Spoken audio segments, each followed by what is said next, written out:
Bienvenidas, bienvenidos. Es la primer colaboración de este año 2026, así que quiero aprovechar para desearles que sea un muy buen año para ustedes y para sus familias y para agradecer que cada semana llegan a este espacio. La columna de hoy se titula El festín de los halcones y los buitres. El secuestro del presidente de Venezuela, Nicolás Maduro, y su esposa Cilia Flores por manos del gobierno estadounidense la madrugada del pasado 3 de enero concretó la amenaza para la región que venía anunciándose con los bombardeos y arteros ataques a pequeñas embarcaciones pesqueras en aguas del Caribe y el Pacífico, en los cuales más de un centenar de civiles fueron asesinados por la milicia estadounidense, más las 40 personas, civiles y soldados muertos en la operación que perpetró también la milicia estadounidense para secuestrar al presidente de Venezuela y a su esposa.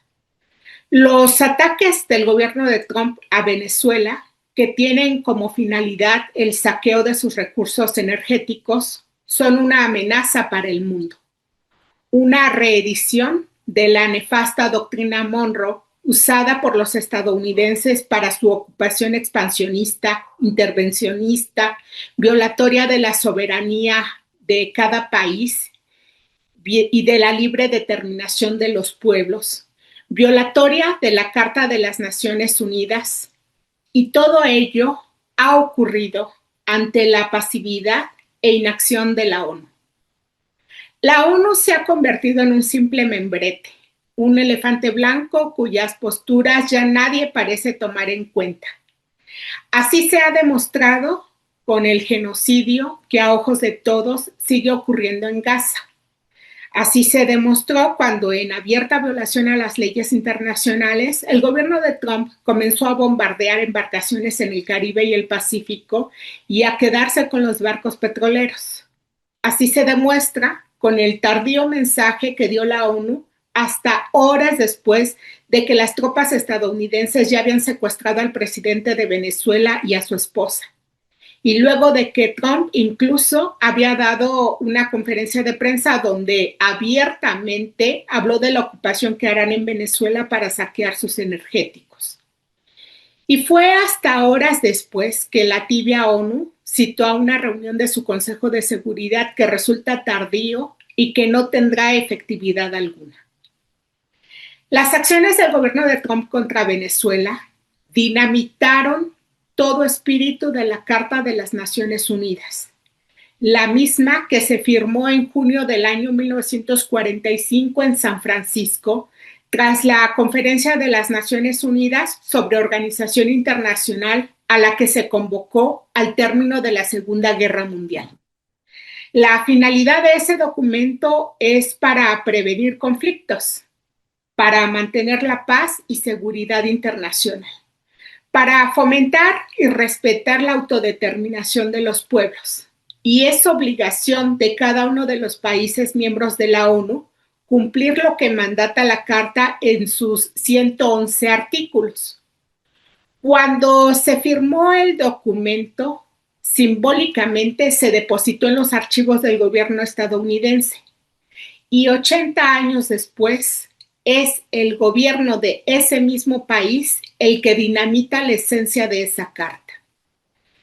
La actuación del gobierno estadounidense contra Venezuela implica una flagrante violación a los artículos 1 y 2 de la Carta, que hablan del respeto al principio de igualdad de derechos y al de la libre determinación de los pueblos, que los países deben arreglar sus controversias internacionales por medios pacíficos, de tal manera que no se ponga en peligro ni la paz y la seguridad internacional ni la justicia, que los países deben abstenerse de recurrir a la amenaza o al uso de la fuerza contra la integridad territorial o la independencia política de cualquier estado. Por si a alguien le quedaba duda de que las intenciones trumpistas fueron siempre saquear el petróleo de Venezuela, en la conferencia de prensa que dio horas después de secuestrar al presidente en funciones de ese país, Trump habló abiertamente de sus motivaciones por el control de los recursos energéticos estratégicos, principalmente el petróleo. Y es que proporcionalmente Venezuela tiene las mayores reservas probadas de petróleo del mundo. Son 303 mil millones de barriles que representan el 18% de las reservas mundiales, mucho más que los 267 mil millones de barriles de Arabia Saudita y los 208 mil millones de barriles de Irán, que son los tres países que encabezan la lista de mayores reservas probadas de petróleo a nivel mundial. Y es todo el potencial energético de Venezuela lo que le interesa a Estados Unidos. Lo necesitamos para nosotros, dijo Trump en su conferencia del sábado.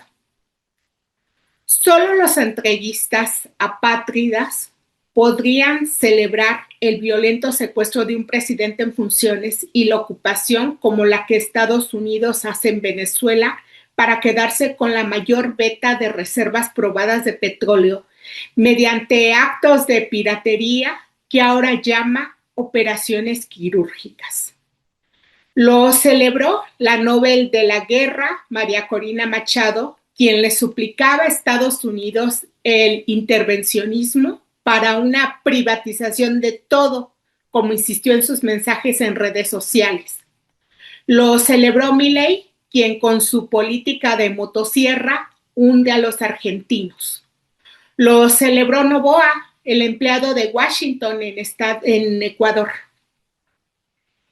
En el ámbito de la política estadounidense, se define como halcones a quienes promueven el intervencionismo, el militarismo,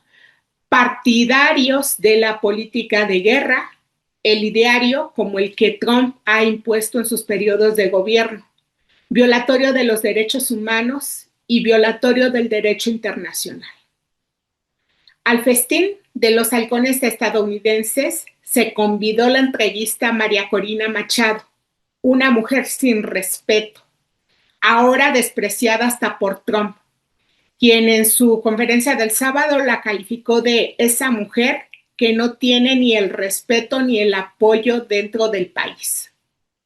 Desde México, al festín de los halcones estadounidenses, se convidaron los zopilotes prianistas y miembros de la Marea Rosa,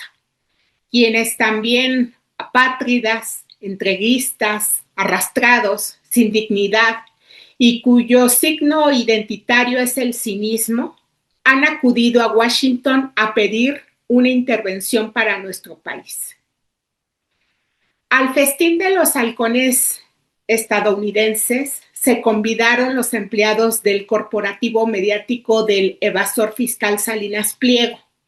con una cobertura tendenciosa, como hicieron también otros medios de comunicación corporativos, y en redes sociales, granjas de bots. Al festín de los halcones estadounidenses se convidó también la prensa vocera de la derecha, convalidando el injerencismo estadounidense e insistiendo en sus loas a la Nobel de la Guerra. La intervencionista operación de Estados Unidos hoy en Venezuela por el saqueo de sus recursos es una amenaza para todo el mundo, porque la advertencia de Trump es que su gobierno es capaz de todo contra quien no se pliegue a sus intereses. Y los halcones que hoy tienen el gobierno de Estados Unidos buscarán imponerse en otras regiones, invadiendo tierras mediante operaciones que llaman quirúrgicas, pero cuyos efectos serán enormemente lesivos, como en los peores tiempos de hostilidad de la doctrina Monroe desde el siglo XIX, con un gobierno supremacista que en pleno siglo XXI desconoce toda ley internacional. Es el festín de los halcones que solo los apátridas, buitres y zopilotes celebran, mientras esperan para ver si, tras repartirse el botín, les lanzan las sobras. Hasta aquí la colaboración de hoy. Muchísimas gracias por comentar, gracias por compartir y aquí nos encontramos la próxima semana.